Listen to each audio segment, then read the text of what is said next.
Join the revolution starting inside. An instrumental part of Agora worldwide. Agora worldwide. Agora worldwide. Counter economics. Agorist strip.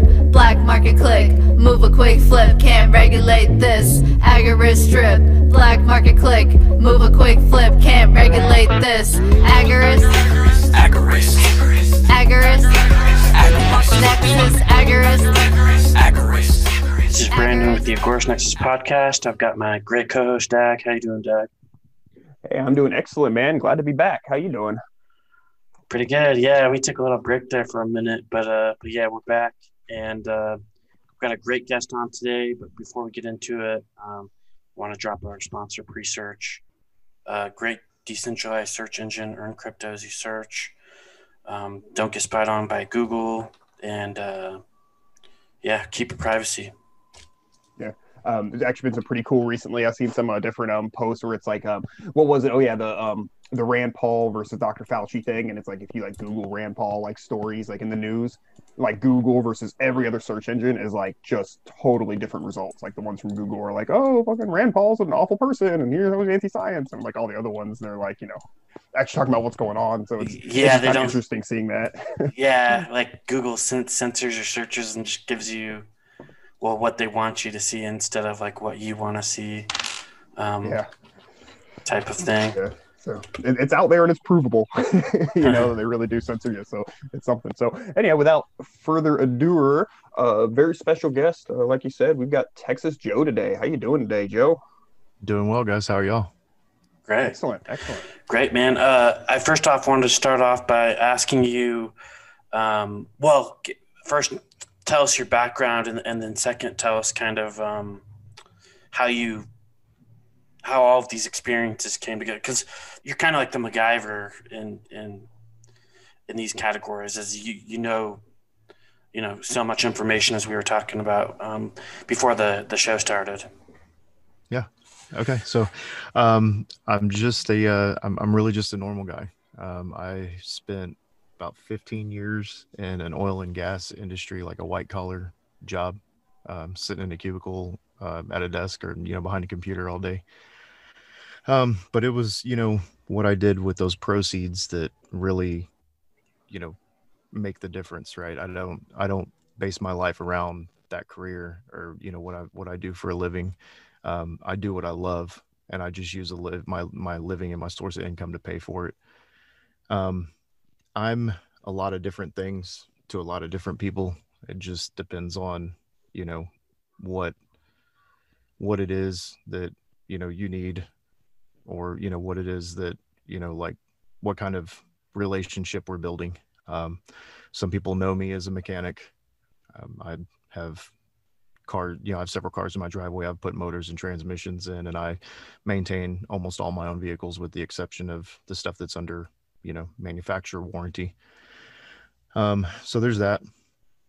Mechanically inclined. I'm a homesteader. I've got a very large, comprehensive homestead here with tons of different animals. We'll get into that a little bit later. It's 2021 now. In the run up to when I got laid off in 2016, I started really, really trying to prepare myself and get ready for the rug to get yanked out from under me and my family. And so in that pursuit, I became, a firearm instructor, a multidiscipline, certification firearm instructor, first aid and CPR instructor, and instructor trainer. I got certification for Stop the Bleed and several other, certifications. So I started building that. Started, teaching classes, firearm classes, CPR classes, stuff like that. The rug eventually got pulled out from underneath me in 2016, and I did everything from handyman work to brake jobs and oil changes to, teaching the license to carry class so you could be eligible for, getting your license to carry here in Texas. So there's not a whole lot that I will do, or there's not a whole lot that I will pay somebody to do for me, because, I pretty much can figure out how to do most things by myself. And if not, there's the wide world of the internet, to kind of show you how to do it. I don't know if it's my ego or foolish pride or whatever that makes me want to live that way. I just, I don't like depending on other people, you know. I don't like calling a guy to come and fix something when I can fix it myself. You know, it's like if you get a flat on the side of the road and you know, like you have AAA, which I have roadside assistance through my insurance and through my auto, you know, auto warranty, whatever stuff, you know, but I can plug a tire and get out my roadside kit and have that tire changed or have it plugged and have it refilled and back on the road before they even dispatch a AAA truck to my location. I don't have that time to waste. So um that's pretty much it in a nutshell. Like I said, there's a lot that go into that, you know. um I work in the private security sector. I love doing that. It's a really, you know, really rewarding job. I actually started pursuing that career and building that career a couple of years ago because I knew that in 2019, 2020, I was going to probably get laid off again because the layoffs are cyclical in oil and gas. So Yeah. I'm also a private executive practitioner, or what, you know, what we in, I guess in the business, private executive professional. So that I've worked everything from, you know, concerts and large scale like tourist venues to weddings. Um, I've worked with some people that have their career in politics. I've worked with, man, tons of people, and it's been everything from the most boring thing you've ever experienced in your life to I don't ever think I want to provide security for this person again. So Yeah, I'd have to imagine there's definitely a gamut there, you know, like some like you look like, and obviously you're not in the same class of like security guard as, you know, what most no, of us typically see out and about, but it's like, man, that just looks like the most boring job, you know, no, ever. not even Just close. So my typical uniform, and I say my typical uniform because it's anything but typical.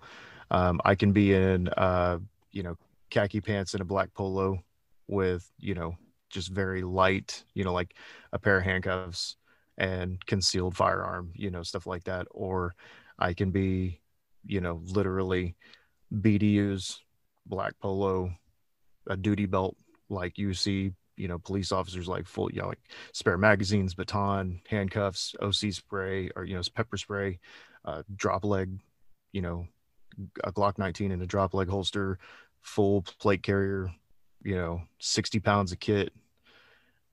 It just depends on, or you know, I can be in a hand tailored suit and have, you know, concealed rifle armor underneath my dress shirt and, you know, underneath my suit, and then, you know, concealed firearms. And at that point, I'm only concealing the important stuff. So it's, you know, restraints and violence. It's just spare magazines and what I need to, you know, administer first aid on myself or my principal, and then whatever, you know, a couple of restraint options for anybody who's trying to mess around. So obviously I feel a lot safer when I got my full duty belt, my full kit, my plate carrier on and stuff like that. But, you know, it's life has a way of not giving you exactly the circumstances that you want. So you just gotta roll with it and handle it as it goes. A lot of time it's just easier to extract you and your principal and just get out of there, get off the X and go somewhere else instead of, you know, engaging a crazy person. So yeah, man, and that's definitely something that, you know, like okay, when there's like whatever, like a mass shooting, you know, or something like, you know, movie theater thing, you know, people are like, oh man, I could have, you know, I would have taken him out or this or that and the other, you know, it's like, hey, I don't buy it, you know, right. but it's like me, like, you know, I carry, but it's like, no, if there's a situation, unless that person is between me and my family and the door, I don't, you know, like my goal is get me and my family out of there. I'm not trying to be a fucking hero. Right. You know, Well, definitely not. I want to survive. I'm glad you bring that point up. So that's a good point. That's a good place to draw a line between a security guard, like you said earlier, and people like me, you know, people that protect, people that, you know, are executive protection professionals, practitioners in this game, right? Um, a security guard is probably going to hide, you know, that's not across the board for everybody, but a security guard is a security guard, right? We are not that. That's where, security guard is there to like contact help and Yeah, they're making minimum wage and have an appearance Yeah. of, you know. right. So guys like me are, you know, where we kick in the clutch between guys like that and when law enforcement arrives. So it's not like, you know, where I'm not gonna be all savvy and be like, yo, I'd take a bullet for you, but you know, I'm the first line of violence that stands between, you know, safety, you know, like keeping people safe and somebody that's intent to do harm. And if they're intent to do harm, man, people like me, we're gonna bring hell. So So how where much did you planning oh sorry. Yeah. No, you go ahead, man. How much planning goes into something like that? Because I would think like you would have to know like kind of like where you're and again, I don't expect you to reveal everything, right? Because you know, because you know you don't necessarily want to give away everything security wise, right. but you know, if you could or if you want to kind of go into like how much planning this is because like if I've got a client and I'm trying to protect them, like I need to know like where they're going to go. I need to know the ins and the outs of the routes and all, you know, alternate routes. And I need to know like rooms and buildings and, Right.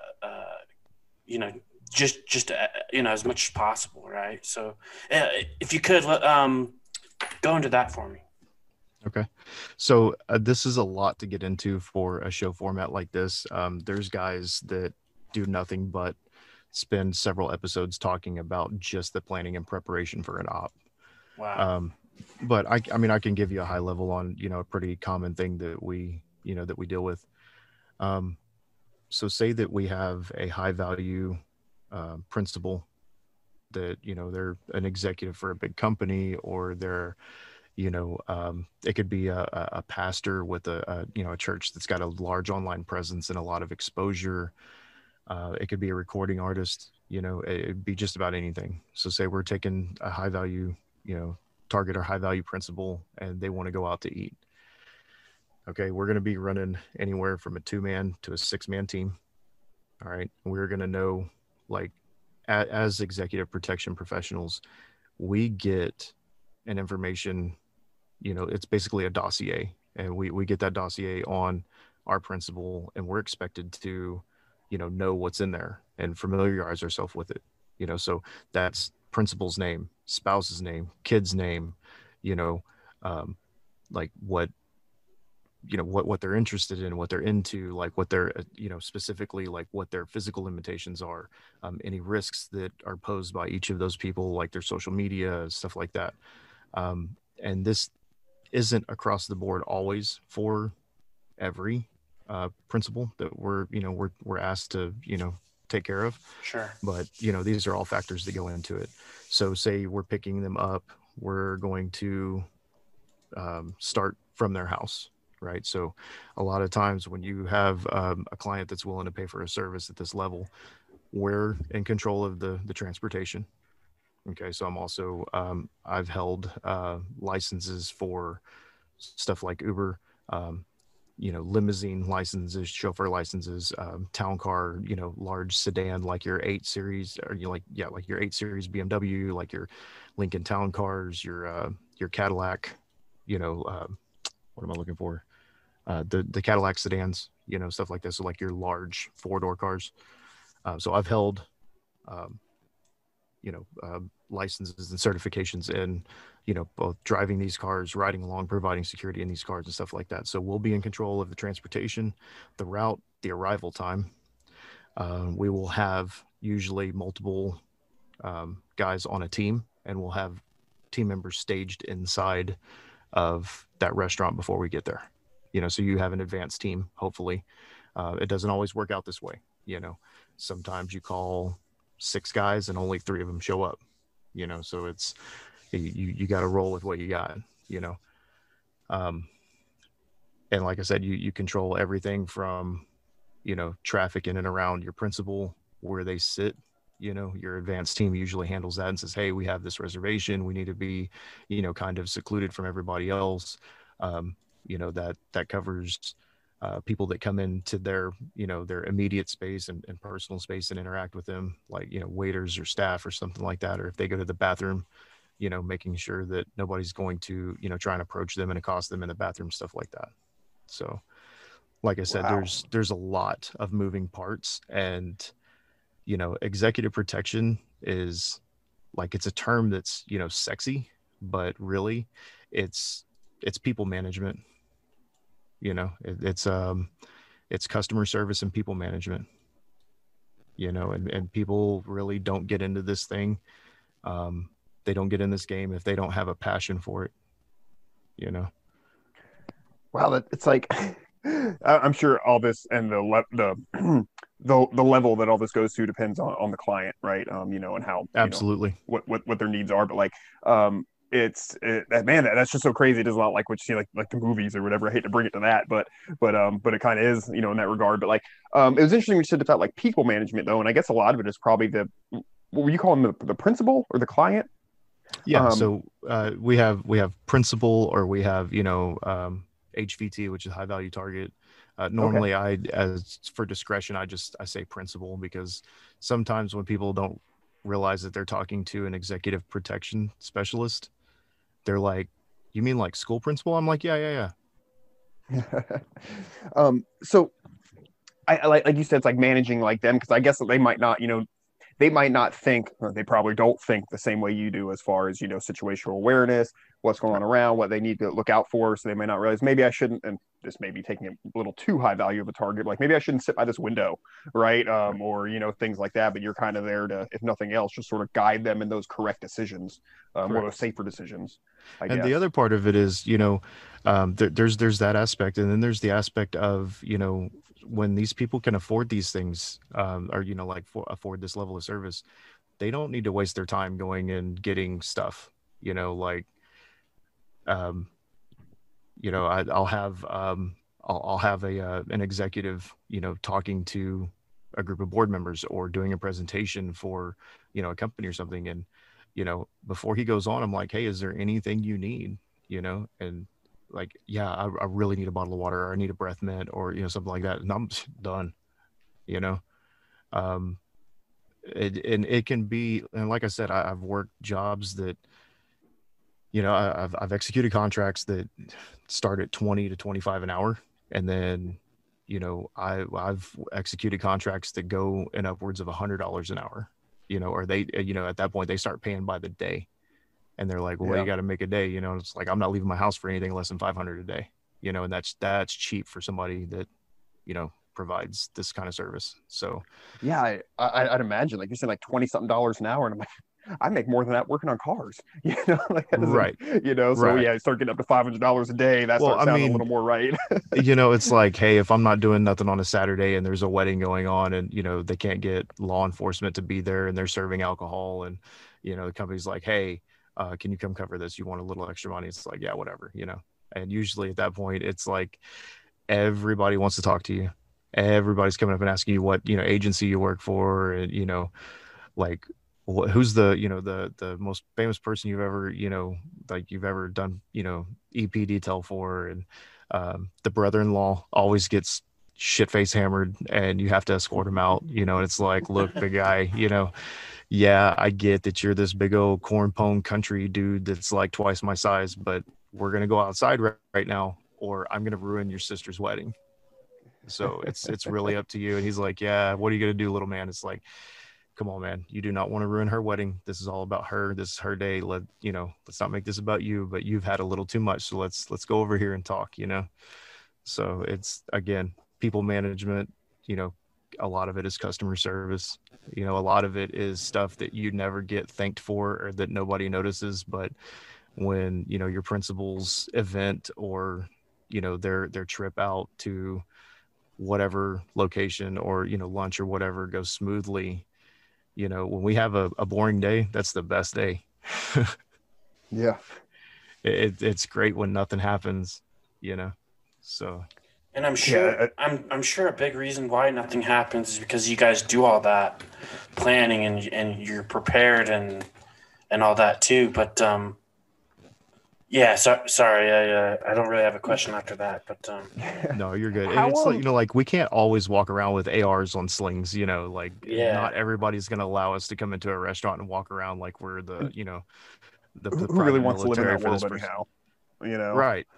There's a time and a place for everything. And, it's just, like I said, we can be just rolling strapped up, but you can't tell because we're just walking around in, suits and, there's a custom tailored suit done the right way. That'll hide a lot, especially when you walk in with a rack or, like you walk in with a belt full of gear and you're like, hey, they told me you were a good tailor. And the guy's like, yeah, what's up with all the gear? It's like, well, I want this suit and this color and you got to hide all of this. So I need the spare tire hidden.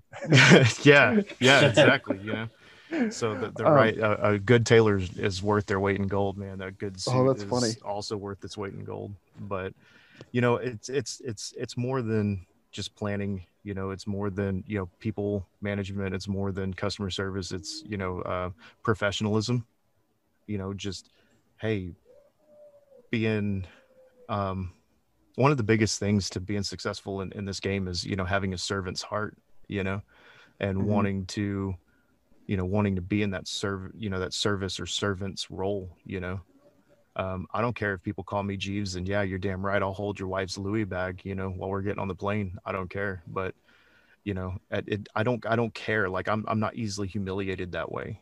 But like I said, if you threaten the safety of that person or their spouse or their children, it's not going to be a wise it's just not a good decision for your the longevity of your life to make that decision. It's I'm gonna bring hell.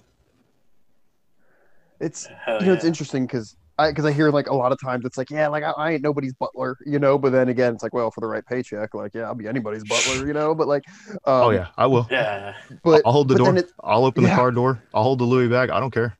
well, from the That's customer why standpoint too, I mean, wouldn't you rather have your, quote unquote butler like be like a badass?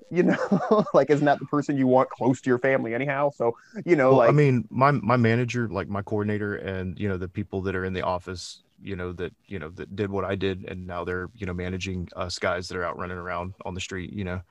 Um, they tell us straight up, they're like, you're doing more than what we're contracted to provide service wise. And they're like, you don't need to do all that. I'm like, well, this is the way I run my detail, and have you had any complaints? And they're like, no, actually they keep calling for you. They keep asking for you. If they can't get you, they don't want anybody else. I'm like, have you ever wondered why?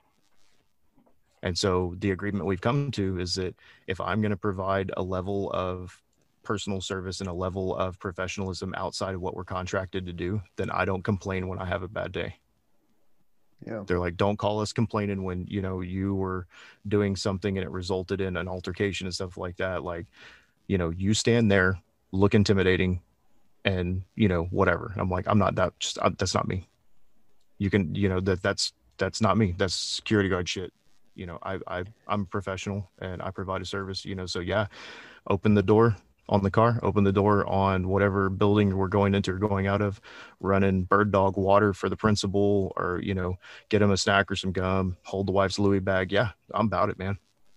Because you ain't never going to find nobody that works like me. It keeps you most involved too. So obviously you're there, you're present, you're paying attention. You know what I mean? Like it's, you're not just some dude standing there. And like you said, looking at like, all this just makes it reinforces the fact that I would never want to be any sort of person in a position to be, considered an HVT for a variety of reasons. But one, because I don't like requiring services of people. So like Right. having all this hoopla over just going out to dinner sounds like a nightmare Right. to me. We have spouses and families that are like, man, do you have to go? And I'm like, guys, I'm sorry. It's, I will give you your space. You guys don't have to talk to me. Just act like I'm not here. But yes, I do. And I apologize, but it's for your safety, And on that note, like, so if you're friendlier and not just standing there looking intimidating, I have a feeling it's gonna be easier for them to accept having you around. They might even start to enjoy having you around at that point. Absolutely. Would you And say I'm not a clients... yes man. If they ask my opinion, I give them my opinion straight up. I'm like, hey, this might offend you, but you asked my my opinion. So do you want me to proceed? And they're like, yep. And I'm like, okay, here you go. Here's the truth. And that's what sets us apart from a lot of people around like a principal or a high value target is they're surrounded by kiss asses and yes men. And they're like, oh yeah.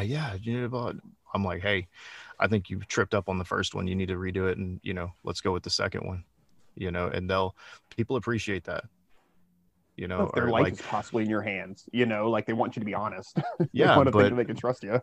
yeah, right. But I mean, if I have a principal that's about to go on stage and his collar's fucked up, I'm like, sir, come here, straighten his tie, make sure his collar's good, make sure that he looks good and put together. I'm like, all right, you're good to go.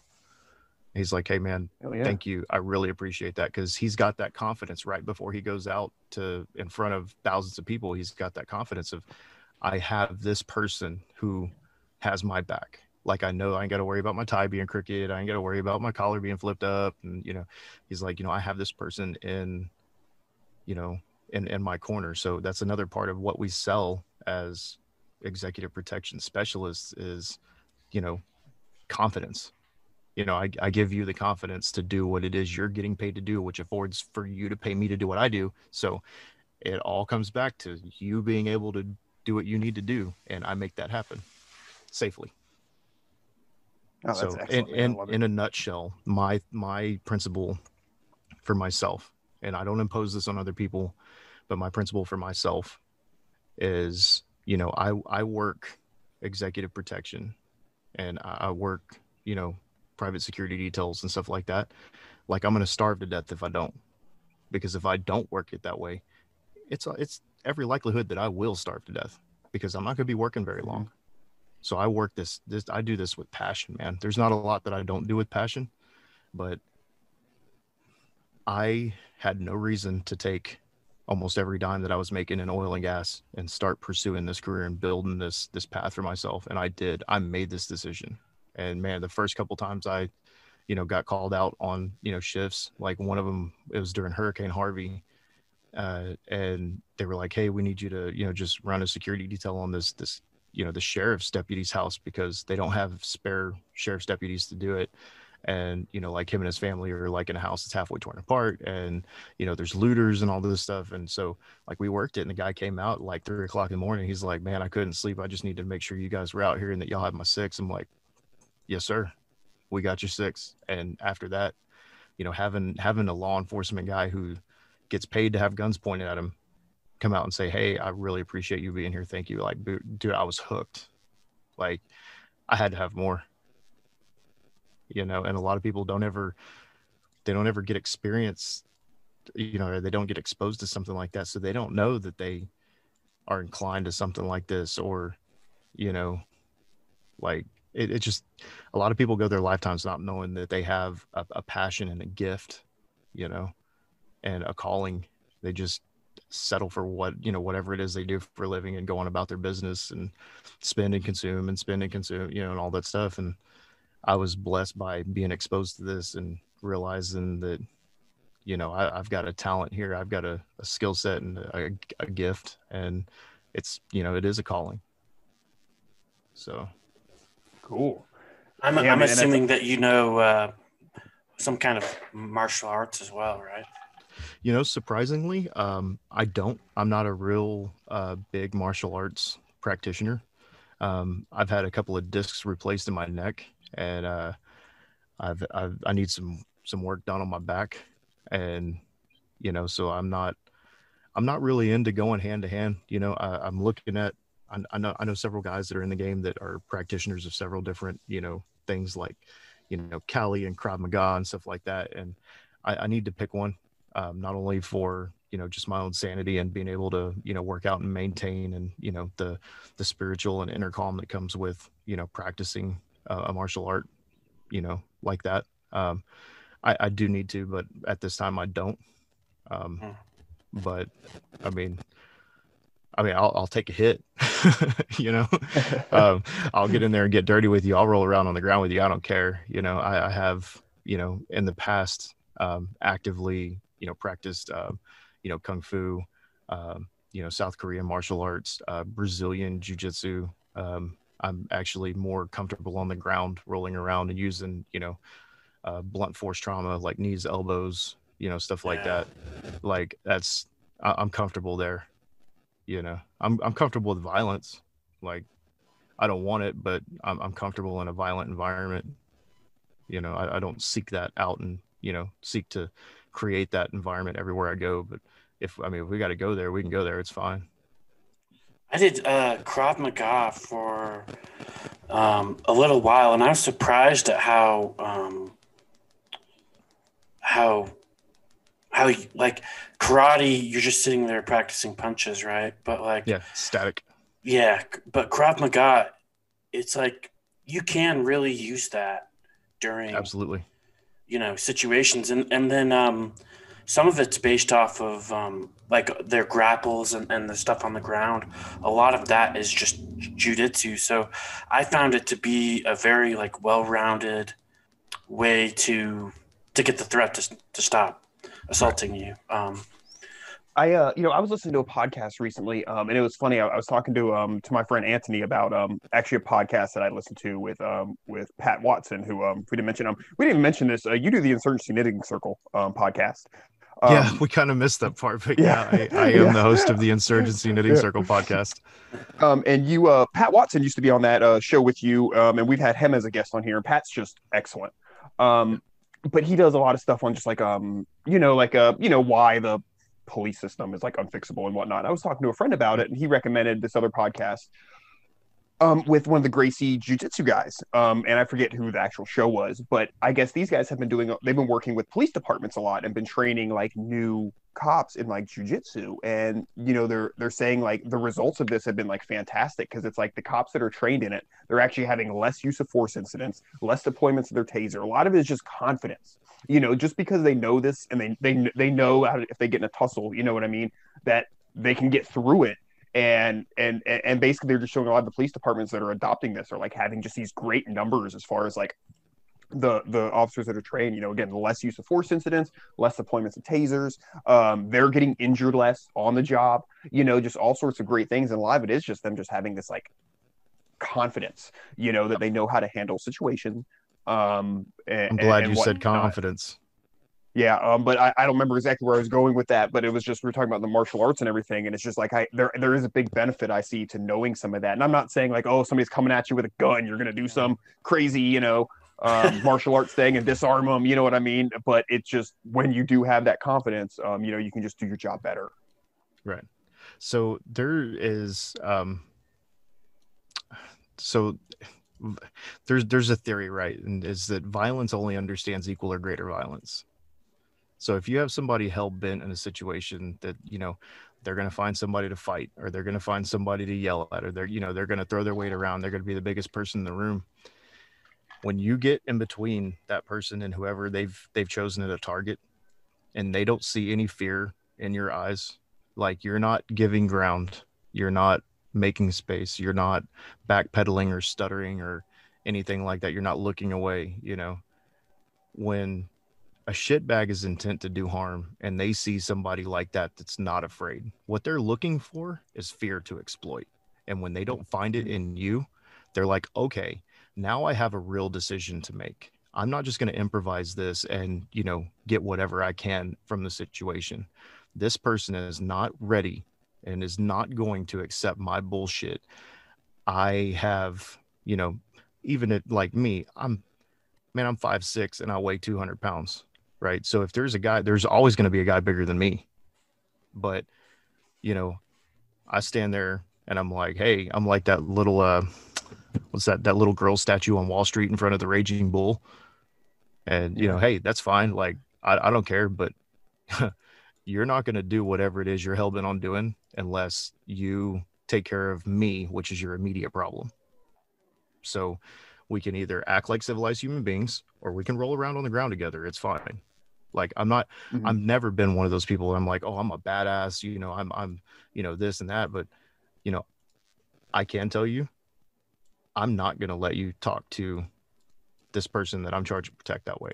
I'm not going to let you accost them. I'm not going to let you walk in here and start destroying stuff. Right. Like, I'm just not going to allow that to happen.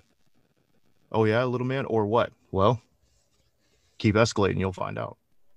You know, it's not like I don't have to have the last word. I don't have to, you know, but I will stand there and I'll give resistance And a lot of time that's all, you know, that's all that needs to happen. You know, I stopped a guy that was trying to enter a building the other day that, you know, we had a team on, and he had a big hunting knife on his hip. I'm like, hey man, listen, you can't bring that in here. He's like, well, there's no signs posted that say I can't. I'm like, I'm the head of the security team, and I'm telling you, you can't. He's like, yeah, or what? And he went to put his hand on it, and so I was like, okay. I just kind of stood there calmly. I let him put his hand on it. He went ahead and unclipped the little retaining strap because this was like a legit Bowie knife, right? So he's like, yeah, or what? Wow. You know, so he could have been drawing it, or he could have just been taking it out to go put it in his car or whatever, which would have been completely inappropriate to take it out and walk all the way across the parking lot with it in your hand like your intent to do harm. But whatever, no big deal. So he put his hand on his. So I reached down and rested my hand on my Glock, and I'm like, man, we can go this route if you want to, bro, but I'd rather not. You know, and I'm like, let's just come on, man. Like, I don't want this to go where it's about to go, you know. And he's like, oh, well, you know, I've got a knife and this guy's got a gun, you know, or whatever his thought process was. You know, I have no idea, but you know, it's like, hey, like if you want to escalate, we can escalate, but I'd rather just not fill out an incident report on this or have to, you know, put you in a, you know, a meat wagon, you know, and have to send you to the hospital because you made a bad decision and I responded to it. Yeah. And obviously you're going to do what you got to do, but nobody really wants to, you know, hurt somebody. I mean, mutually assured destruction has kept the United States safe for what, 70, 80 years? It's the principle that I employ, mutually assured destruction. You're going to come here trying to hurt somebody and I'm going to hurt you back. Violence respects equal or greater violence. Yeah, you got to eliminate the threat. Yeah. Or at least let them know it's going to be expensive if they want to go this route at the least. Like you may be able to take me down, but it's going to be expensive for you. Yes. Yeah. It's not going to be like, you're not going to get a free ride here, you know? Yeah. So it's, you know, it's easier to de-escalate, you know, and it's easier for you to just leave. I mean, you can leave. Right. And I tell the people, I'm like, well, you can leave, you know, you can leave safe. You can leave uninjured if you'd like, but you're not coming in here like that. So it is what it is, man. And every encounter like that, violent or, you know, an aggressive verbal altercation or something like that, you know, most of the time when you give resistance and people realize that even if they walk past you and they try and continue with whatever, you know, whatever they're hell bent for leather to accomplish, you're going to be on them like a little chihuahua. You know, I'm not going to leave you alone.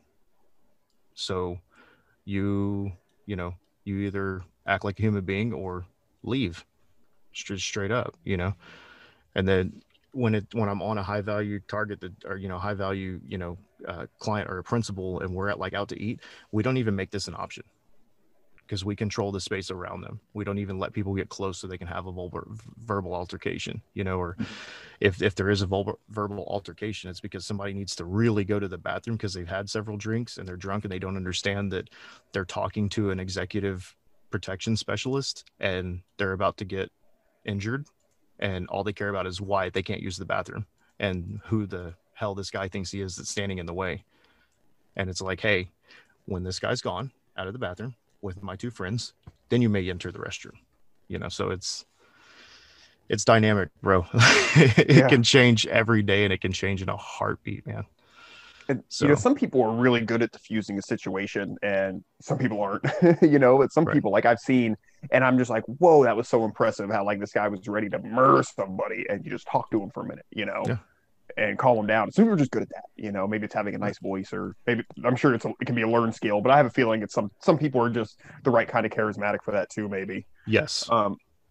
So you said, and I'm talking about like this, like I'm a veteran, right? Like I've only been in this game for 2 or 3 years, but I study and I listen to the information and I listen to the wisdom of guys that have gone before me. You know, like one of my biggest influences is Byron Rogers. He runs the Executive Protection Lifestyle podcast, and he runs Protector Nation. And I listen to not only his advice and the stuff that he puts out and the principles and the concept that he preaches. I also research the people that he has on his show you know? So like I said, like I'm not a veteran in the EP game. Like I've only been in for like 2 or 3 years, but I lost a 6-figure oil and gas career, a job, you know, and I've been able to provide for my family and myself with, you know, doing executive protection.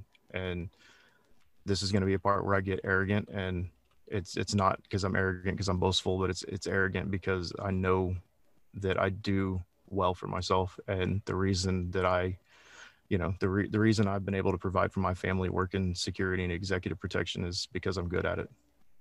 I make people feel like they're the only person that matters in the world. That's excellent. And, you know, I mean, I get bored easily. So a job like that definitely seems like enticing because it's something different every day. Oh, you yeah. know, yeah. So that's really cool.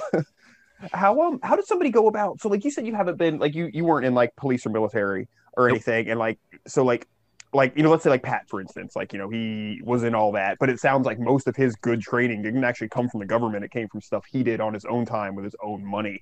Is that sort of how you get the training to do this? Do you seek out training and take it in order to get in a position like this?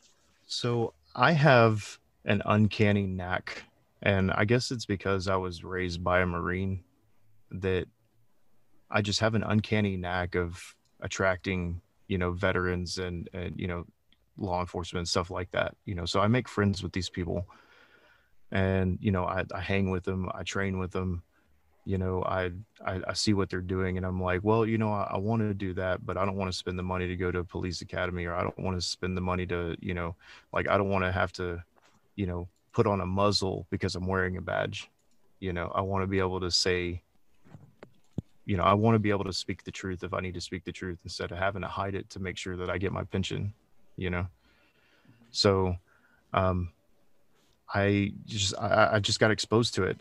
There's a guy that's on a local, I think he's on an SRT or a SWAT team now, and he was just out one day, and I'm like, man, like we're sitting out there just messing around at the range, and this dude rolls up, and like his vehicle's on point, his gear's on point, you know, like he looks like, you know, he looks like some of the dudes that you would see like private military contractors or whatever, like out of the movie Sicario, you know.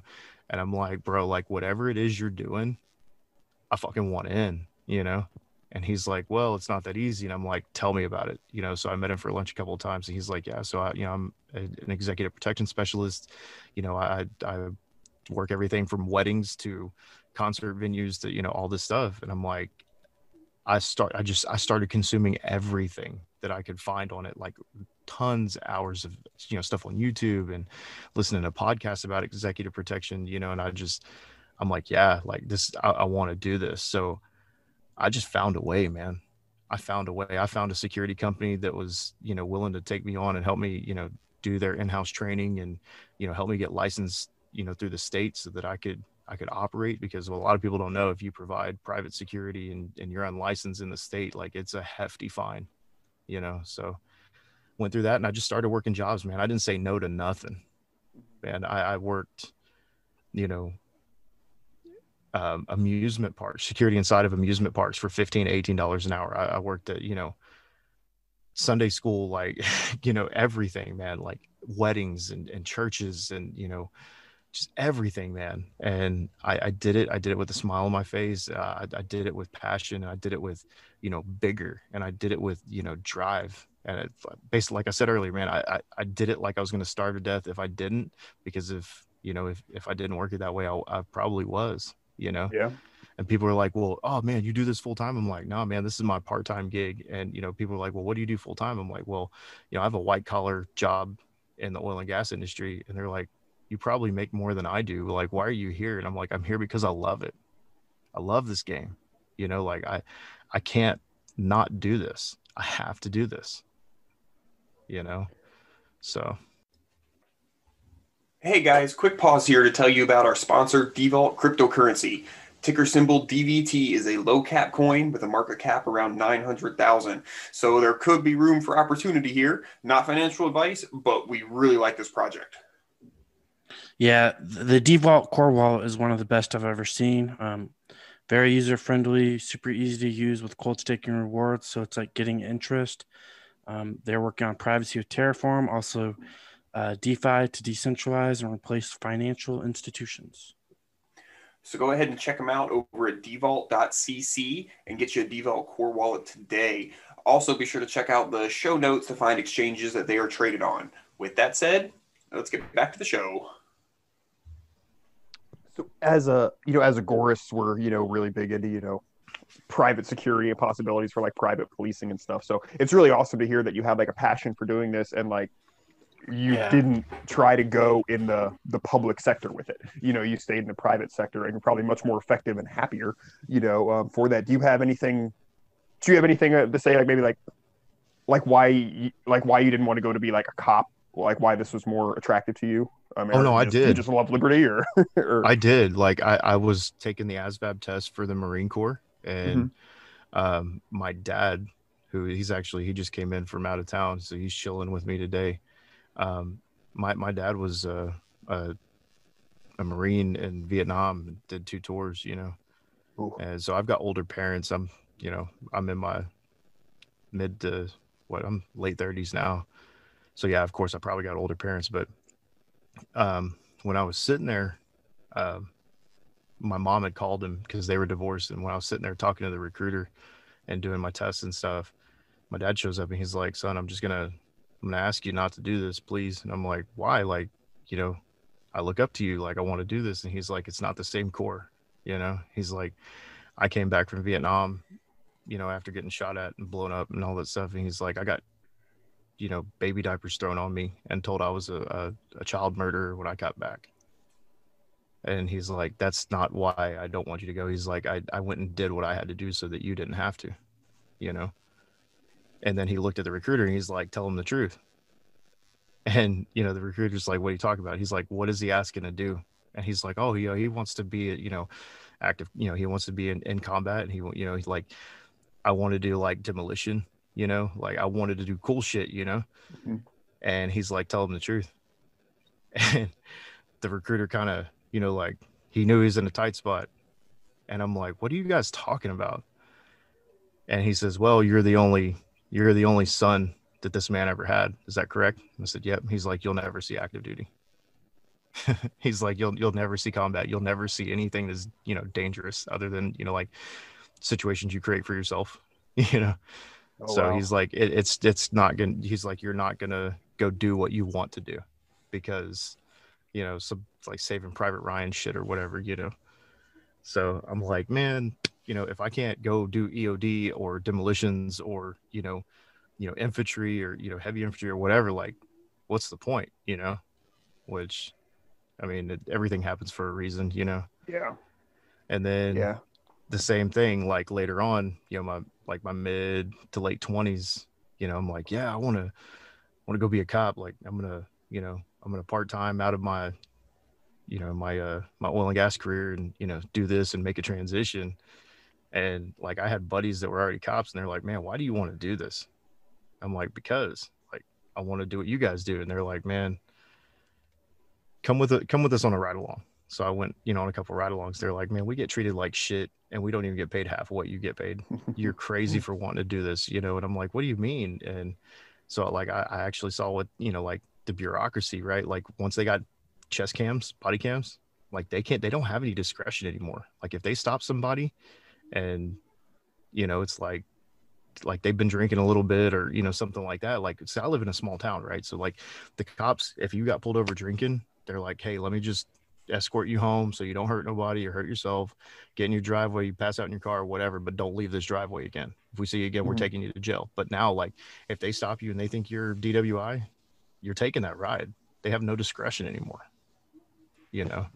So my friends that were in were like, man, just do something else. Like, don't do this, right? Because once you get into this position, it's hard to get out. And then, like they hold your pension over your head and there's all these bureaucracy and rules and, everybody, like it was right on the edge of, like everybody really starting to just like be really down on police and everything, and nowadays, like you couldn't pay me to be a cop. Like, it's just because I, the particular haircut I have, shaved my head with a razor and I got white skin, I got called a racist the other day and you want to get the mean side of me out? Say that shit to me. accuse me of being that. And I'm like, oh no, like you can call me a lot of things and I don't care, but we don't go there. And it is this thing that's just thrown around like so much for such ridiculous reasons. It's like, no. No, hold So on. I hear you. I told the person, I was like, you better be careful what you're saying to me right now. And they were like, why? I was like, well, number one, my body camera's on, so I'm getting all this. But number two, I'm not a police officer. I'm not required. Like, I don't have to lose. Like, I'm not going to lose a pension because I tell you exactly what I think. What are you going to do? Call my coordinator? They'd knock me off this contract and put me on a different contract. You won't be the end of my career. You won't, oh, I'm going to make sure you never work in this town again. Yeah, you're not going to do that to a contractor. Sorry. So, I can say things like all lives matter, and I don't give a shit who gets upset about it. Right. It's like your principle. That's all. Like, yeah. When I'm on the job, I have the same political opinions as my customer. That's been my dad taught me that as a child. Well, for me, like, I'm a contractor. I don't have to have political opinions, and if I do have political opinions, I can have my own. What's the worst that's going to happen? The principal doesn't like the way I doesn't like my politics. They just tell me not to come back. They want somebody else. Oh, well, done. I don't care. So it's funny, when I was younger, I really wanted to be in the military when I was younger. And fortunately, I have a heart condition, and they basically told me, no, we're not going to take you. But like, I took my my ASVABs and everything in high school, got like 98th percentile, like phone was ringing off the hook, like all branches, and my parents were like, dude, like, you don't want to do that, Same thing. I had an uncle who was drafted into Vietnam and came back all fucked up, like, dude, like, you don't want to do that. And then I was like, okay, well, I want to be a fish and game officer because I like the woods. I like hanging out in the woods. I'm, environmentalist, blah, blah, blah. I'm like, oh, this will be great. And my dad sort of pushed me out of that. And I didn't really realize it at the time that that's what he was doing. And now I look back on it and I'm like, well, I'm glad he did, because I just would have been a cop in the woods, and that's, I'm glad I wasn't, but it's like, yeah, looking back, having family kind of push me out of that. And I'm like, okay, I'm really glad they did now, because I don't want to do any of those things. Well, it's the same thing for me, right? Just like my mom cried and she begged for me not to join the military, and my dad straight up told me no, even though I was old enough to make my own decision, and then we obviously good, like we trust our friends more than we trust our parents, right? Because they're our friends, and like they'll never give us bad information, right? So, and my friends are the ones that talk me out of going like full bore, like a constable or a sheriff's deputy or something like that, and I am where I am right now. I have no regrets. I would have loved to been a part of that camaraderie, especially with the Marine Corps and stuff like that, because those guys are, man, they're good dudes. They're tight. Like, I saw it today. One of my principals is like a 76-year-old Marine Corps veteran. And he met my dad, and he's like, hey, I didn't think you were working today. I was like, well, no, sir, I'm not. But I saw I saw your car, so I figured I'd stop and say hey and introduce you to this guy. And they just both started the Marine Corps dick measuring contest, and like that camaraderie, man, is like, I'm jealous that I wasn't a part of that, but like, it brought a tear to my eye, because I got two 70-year-old dudes that have never seen each other and didn't know each other's names, but they were brothers, So I've got a friend who went to high school with, who he was in the Marines, and like, obviously there's a lot of stuff I don't agree with him on, but I get what you're saying. Like, there is a lot of, just from knowing him and, being friends with him on social media and stuff. And just like, yeah, there is a lot of, it almost seems like Marines versus any of the other branches are really like tight with each other, like that, to the point where they had one of their friends, one of the people who was like in one of their units or something like that, who I guess had he lived on near the border and accidentally drove into Mexico and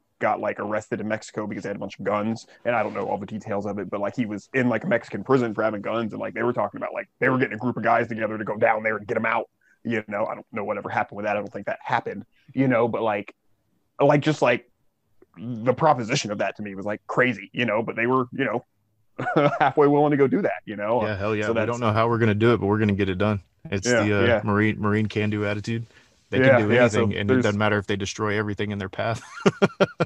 yeah. So there's, there's something, and I don't say this like, because, however I feel about, government, military, et cetera, like, and even in the absence of a state, like, there's going to be certain people who we have who protect us. And I give these guys all the credit in the world for being willing to go die, even, for us, even if I feel like, that's not actually what they're doing because, politics, government, etc.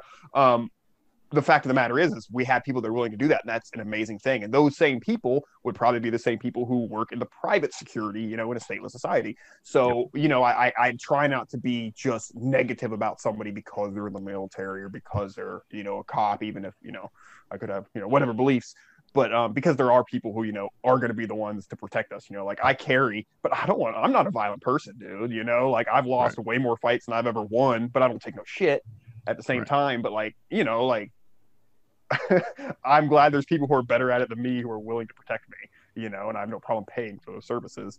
But yeah. Yeah. So in that case, the only difference is, right, it's like I told you earlier, like I'm not that savvy dude. It's like, oh, I'll take a bullet for you. It's like, but hey, like I'll be an overt target and draw fire so that you can get, you can get to safety. That's fine by me. Sure. I mean, it's, because like you think about all of this stuff, right? And it's from an argument with a little old lady and, to some dude pulling a knife or a gun on you, and like, trying to do harm. And yeah, all of it can happen. Will it? Most likely not. But, a good day can go south and get shitty in a hurry, and it's just like, hey, if you don't think about that getting into this, even as a guy that's a security guard, right? If you don't consider that eventuality or that outcome, you're doing yourself a disservice. Like that is part of it. Even if you're like, the quote unquote rent-a-cop or mall cop or whatever, like you're going to eventually run into an altercation that tests you, like your limits emotionally and your limits physically, and, test your, your morals and your principles and what you're willing to deal with. Like I don't like people disrespecting women in my presence, but when I'm in plain clothes and I'm, out doing my thing and I'm just me, regular guy, that's one thing.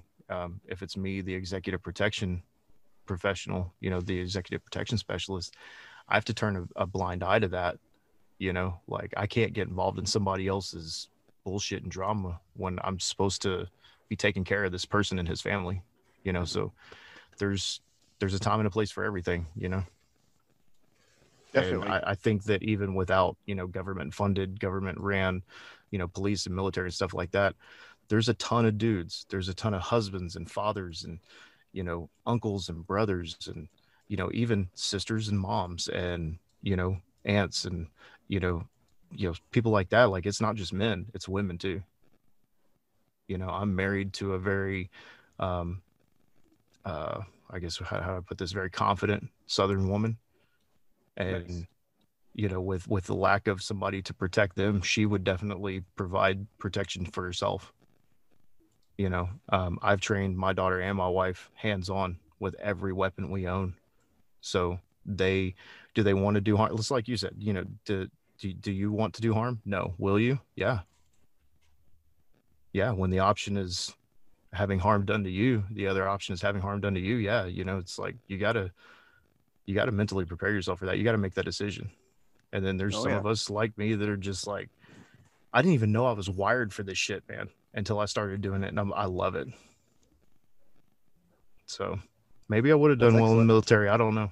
The bureaucracy wouldn't beat you up too badly. It's like it drains a lot of people's spirits.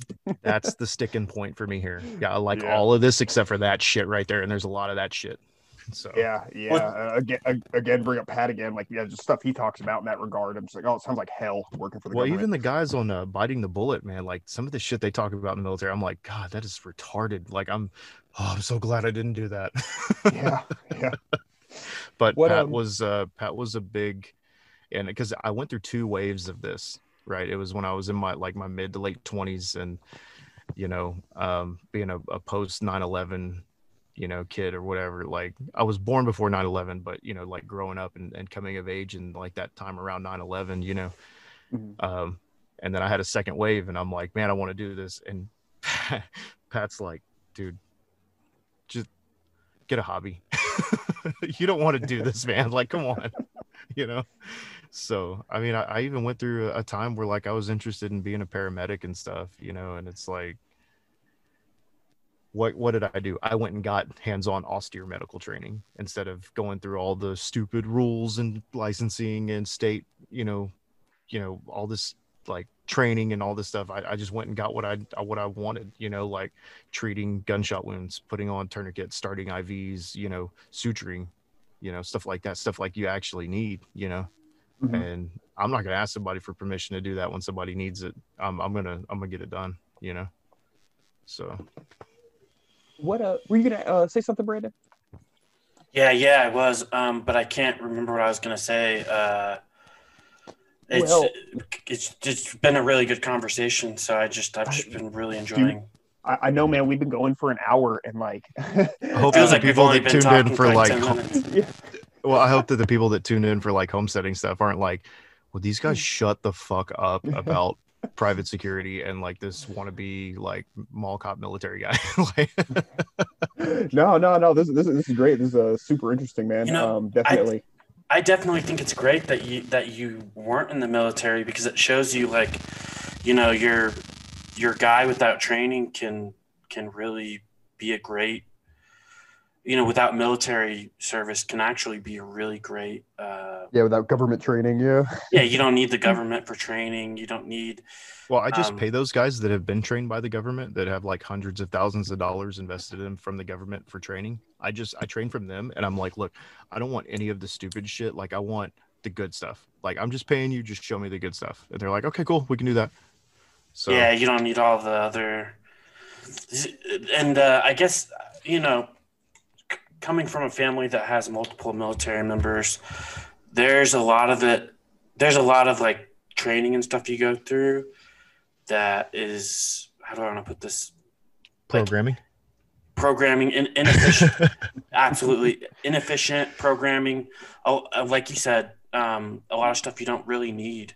So, right, bureaucracy just for the sake of the machine, or bureaucracy for the sake of bureaucracy.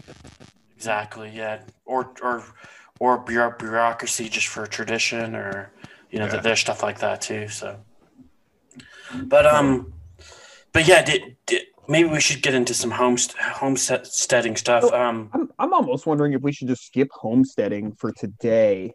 And have him back on. Absolutely. Yeah, and talk, because I really want to talk to you about rabbits and stuff. But that's a whole conversation, and I've had too much fun with the one we had today. What I would like to do before we let you go, though, is I would like to talk about your workshop that you did. Was it April? Yeah, so it was the weekend right after Easter.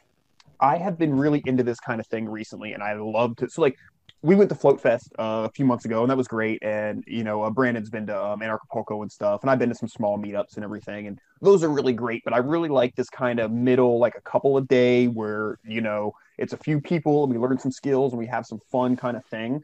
And that sounds exactly like what you did. So, if maybe you wouldn't mind telling us a little bit about it, I greatly appreciate that. Yeah, not a problem, man. So, obviously, this was an idea that really scratched the itch in the teacher and the trainer, you know, the educator part of me that I alluded to earlier. I love to see the light bulb come on for people. You know, I love to see them learn something, you know, like Beautiful. the first time somebody butchers a rabbit and they realize that as long as they can get their hands on something, a mammal with a heartbeat, that they're not going to starve to death, you know? And so anyway, so this year's event, like I said, it was the weekend after Easter weekend. So it was 3 days. It was April 9th, 10th, and 11th here on my homestead at my house. We had, 50, 60 people show up. And, you know, we had, 12, 15 presenters. Well, we had 12 presenters. Some of us presented, like I presented 4 or 5 times. We had, I think, 15 students, and then the rest were like, you know, staff and, you know, like my family and, you know, other people. So it was 3 days, and it was chock full of, you know, like we had hour to hour and a half long sessions, and then we had hour breaks between. All of the food and drinks were provided. We had my favorite brewery, hands down, Lone Pine Brewery, sponsored the event and donated all the beer. Everybody who showed up brought whiskey or tequila or brought their own beer. So it was 3 days of just hands-on, very intimate, very close. Like nobody was on a pedestal over anybody else. Like, and I'll even tell you guys, even as the host of IKC, like this show is not about me. It's not the Texas Joe show, right? This is Insurgency Knitting Circle. This is a community. This is, dare I say, and how freaking corny it sounds, this is a movement, right? It's not ever been about the host, right? And even when we were here, you know, like we had Fortress Canine here, so the owner Joel, like he is an expert in his field, and everybody wasn't like, oh, you know, hero worship and blah blah, you know, like all that stupid shit, you know, like everybody was just a real human being. Everybody was talking about their passion and, you know, their hustle and like what they love to do. And you know, like we had one of our really good mutual friends. He works for a major power provider, but he was here teaching knife sharpening, you know, and he sharpened nearly every knife that was here on the property, you know, and people love that. So we talked about everything from knife sharpening to raising goats to raising and butchering rabbits, you know, small engine maintenance and repairs, you know, like as a self-sufficiency skill, and then as a, you know, like a side hustle. Man, we, you know, raising beef cattle, shoeing horses, to, it's just every ham radio, like getting into ham radio. We did that. We had somebody had some stainless steel equipment, not not a steel, brewing, not alcohol. Purification. Yes, he was brewing antiseptic in case anybody got injured, and I swear that none of that got flavored and fell in anybody's mouth while they were here. But it was just, man, it was 3 days of fantastic food. It was you know, 3 days of learning and fellowship. It was, you know, like we would knock off every night and just chill around a fire pit. And, you know, some people would tell war stories, and some people would, you know, confess, you know, their love and talk about love stories, you know, how they met their spouse, to, you know, man, we had a guy talk about getting attacked by accosted by a man wielding a machete and nearly losing his life. And the moment that, you know, it was weird, man, because like I didn't plan for this, but several times, you know, the guy that got attacked by the machete, Joe Riles from Fortress Canine, and a couple other people, like it just spontaneously came out, and they gave solid, confident affirmations of their faith as, you know, as Christians, you know. And it's like there was several times where, like, I'm listening to these guys talk, and I got so wrapped up in their story, like I was crying, you know. And then I was an emotional wreck anyway, because I had been going nonstop for 3 weeks trying to get this place ready to go, and I was exhausted. And when everybody would, you know, whenever somebody would come up, one of my friends, I say listeners, but they're not listeners anymore because I've met them and I've drank with them, I've hung out with them, like my friends. When my friends would come up to me and be like, "Hey man, thank you, this is awesome," and I would just like, I'd get emotional because that was my opus, man. Like that was the culmination of my passion for the last 3 or 4 years, you know, of this part of my life, you know, because like obviously I had passions in other parts, you know, like I love building cars and being an executive protection specialist, you know, all this stuff. But like I worked really hard to get this off the ground and get this going. And, you know, the guys that helped us found the show and all the, you know, the hard work that they did, and, you know, the content and time they put into it, and just my wife, my family, everybody that helped me, you know, get that event Texas 21 launched and get it out the door and successful. It was just, dude, it was awesome. it was so cool, awesome. It was such a great time that Fortress Canine, before they'd even left, we were already talking about doing this event and taking it to Florida. And he called me and locked in the date on his way. He wasn't even out of Texas yet, I don't think, and he locked in the date for our Florida event.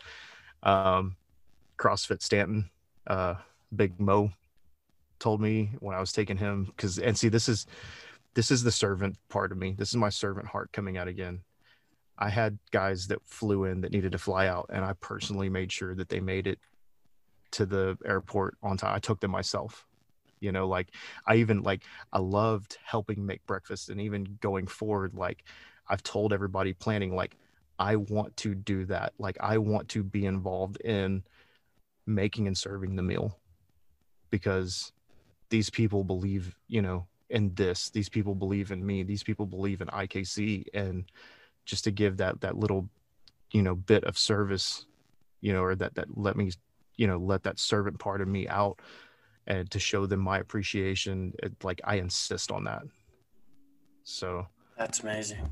What are you going to be doing Texas 21 annually, or yes. So my wife and I have decided that Texas 21 is going to be the flagship event of the year. It's always going to be the weekend after April, or I'm sorry, the weekend after April. Jesus Christ, the weekend after Easter. So it's always going to be the second week in April. That part of the year here is fantastic. But Texas, while Texas is our home and we think it's central to everything, it's not actually central to everything. Right? They didn't build the United States around Texas, despite everything that Texans think, you know. So we're going to take it to other parts of the country, and when people reach out to us and let us know that they're interested, as long as we're not like overlapping dates and overlapping and, like, you know, cannibalizing attendees and money from another event to go to a different event, you know, like we're good with that. So we're trying to do quarterly events, and we're trying to space them out around the United States. And we're definitely interested in talking to people, you know, about hosting and talking to people that want to attend, and then people that even want to come as presenters, you know. So the schedule, I guess our schedule moving forward is, I'm gonna get into that. So the next show we have is Virginia. So we're gonna take Freedom and Farmsteading 2021 and just call it, you know, Freedom Farmsteading 2021.2. That's gonna be in Virginia the first week of October, and then going into 2022 January, we're going to be in Florida, down by Orlando, at Fortress K9. April, we'll be back here in Texas for the flagship event here on the homestead.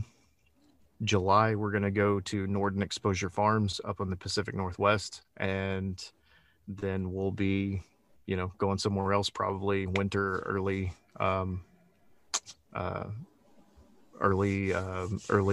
like January the next year.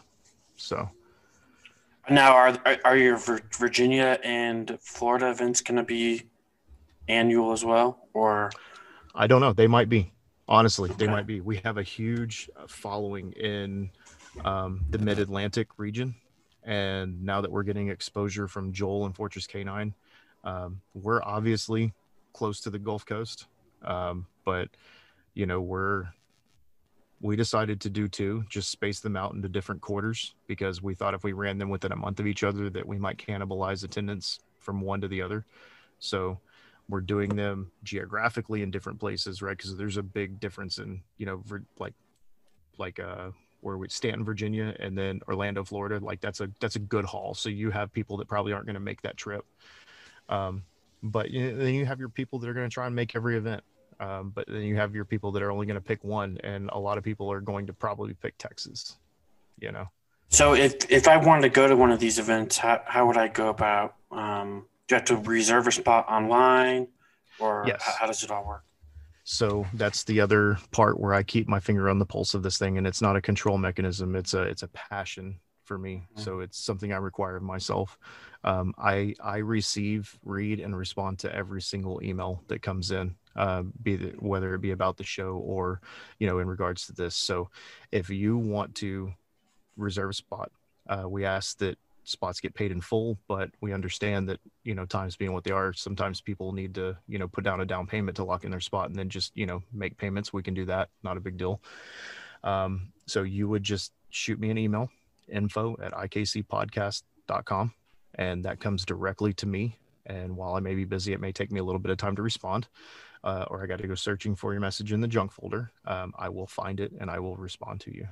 So the seats for Virginia are $600 a piece, And like I said, we'd like for those to be paid up front so we can lock you in, but we can take a deposit and you can pay 50, like you can give us $100 or $300 or whatever, and then pay $50 every paycheck or every month or whatever until it gets paid off. It's not a big deal. Like the most important thing is not the money, because I'm straight up honest with you. This is not me trying to make a living off of IKC and the events, because I spent every dollar we made to make Texas 21 a success.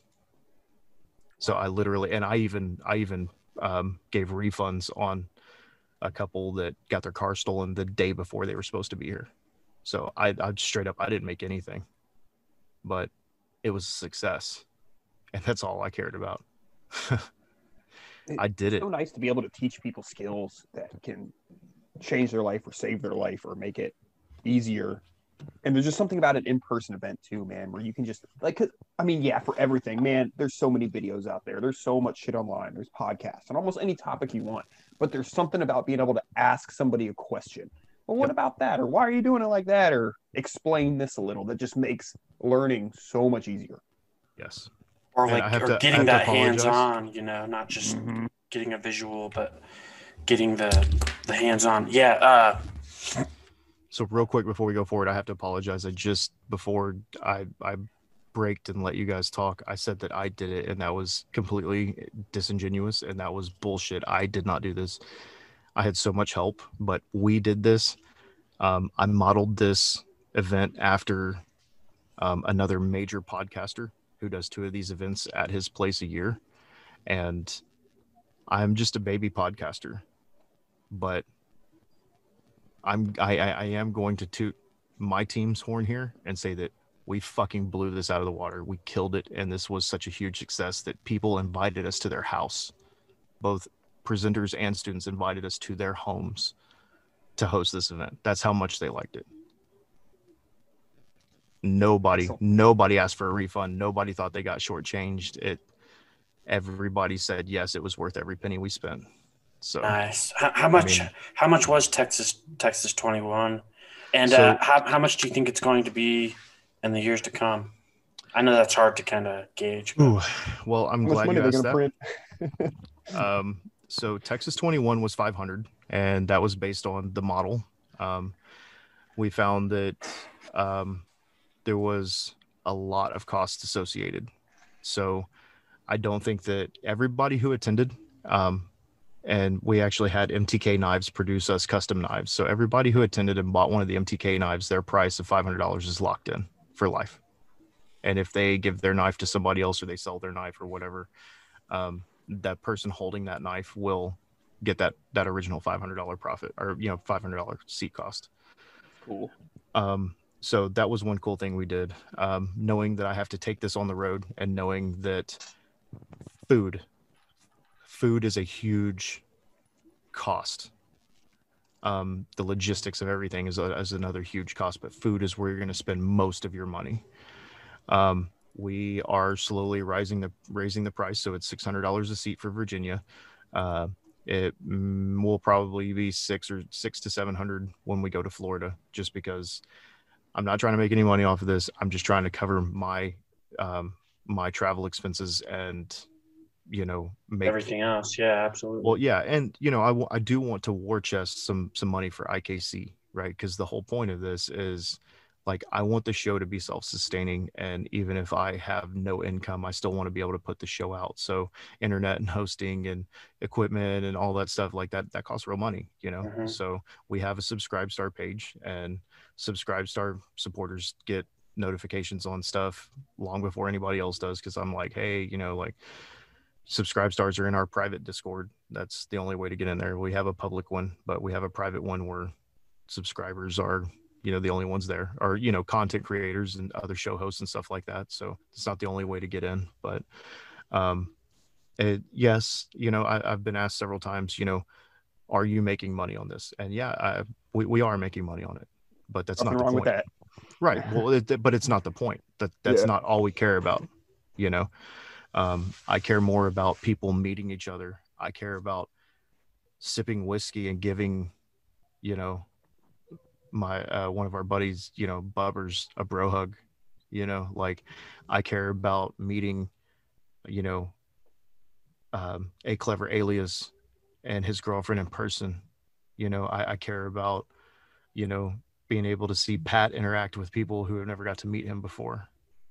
You know, like that's, you know, you listen to these people and they give you the feedback, and they're committed to you, and they're loyal to you as listeners, and they tell you the truth, you know. And then like this was a learning event, but this was also a celebration.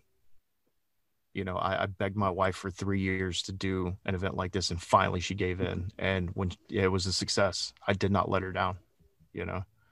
So it, like I said, first and foremost, it was a celebration. It was a celebration of this community and what it's grown to be, and the people that make this community what it is. And then it was a learning experience. It was a bonding experience. It was, you know, fellowship and, you know, building, you know, like it was like a team building exercise, but it went all corny and shit, you know, like, Right. and, you know, like we had, and it's big, dude, like it's growing now. Like Baker Creek donated a case of seeds, and we divvied everything up into bags, and then people just had a spontaneous seed swap. You know, Wow. That's we had amazing. people give stuff away and donate stuff. Man, we had gift certificates and, you know, alien data. My buddy's company, he donated, you know, like some of those really awesome Dr. Squatch soaps. They were really cool. He donated some tactical turn pins, you know, like it was just, man, it was just really awesome, dude. We had like a lot of people come through, you know. And now moving forward, we're always going to have Baker Creek sponsor the event. We're always going to have, so Baker That's Creek's nice. going to give us seeds to give away at every event. GS Plant Foods, I haven't even announced this yet, so I'm announcing this on y'all's show. GS Plant Foods, that make some of the best organic fertilizers in the business that money can buy.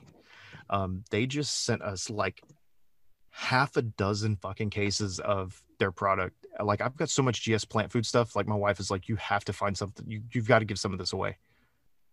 So Is it like liquid fertilizer for like, is it like organic, or I'm sorry, is it like hydroponic fertilizer or like organic fertilizer? yes to all. Oh, interesting. Okay. So once I started poking around, I found that, you know, guys that are growing, you know, pot or whatever, like they're using it in hydro. There's some stuff like I've got a couple gallons of this stuff that's meant for nothing but making a beautiful lawn, which I have a homestead, man. I don't give a shit about having a beautiful I hate lawn, you know, lawns. but I'm going to find out how to use that, because it's like supposed to make like really bright, thick, green, lush turf.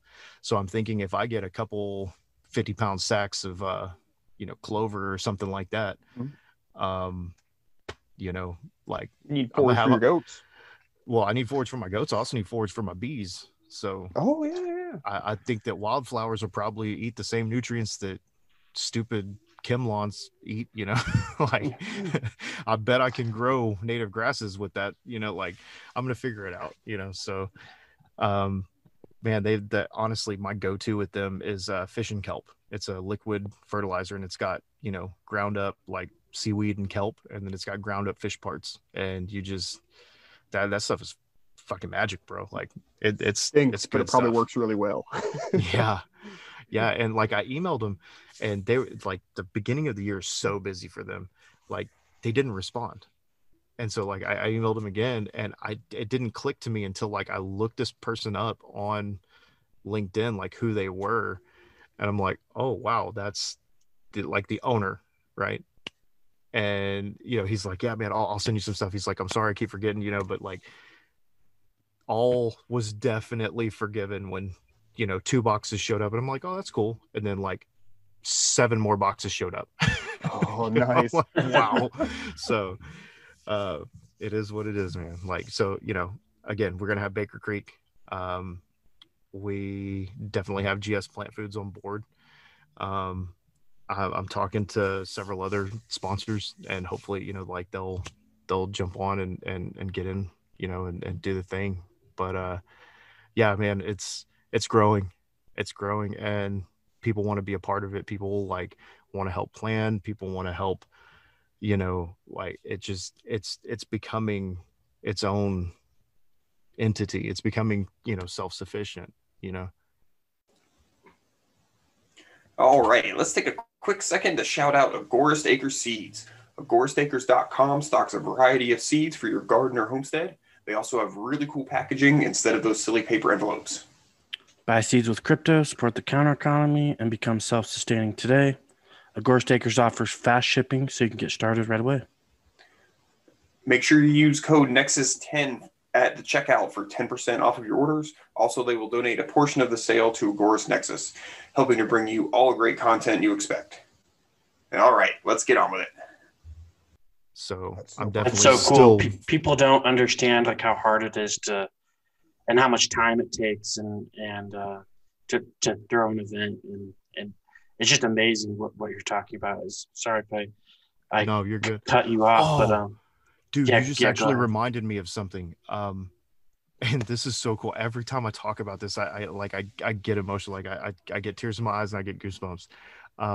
The first 2 seats that were sold at the Virginia event, they were sold to a guy and his girl, his fiance. So they're engaged.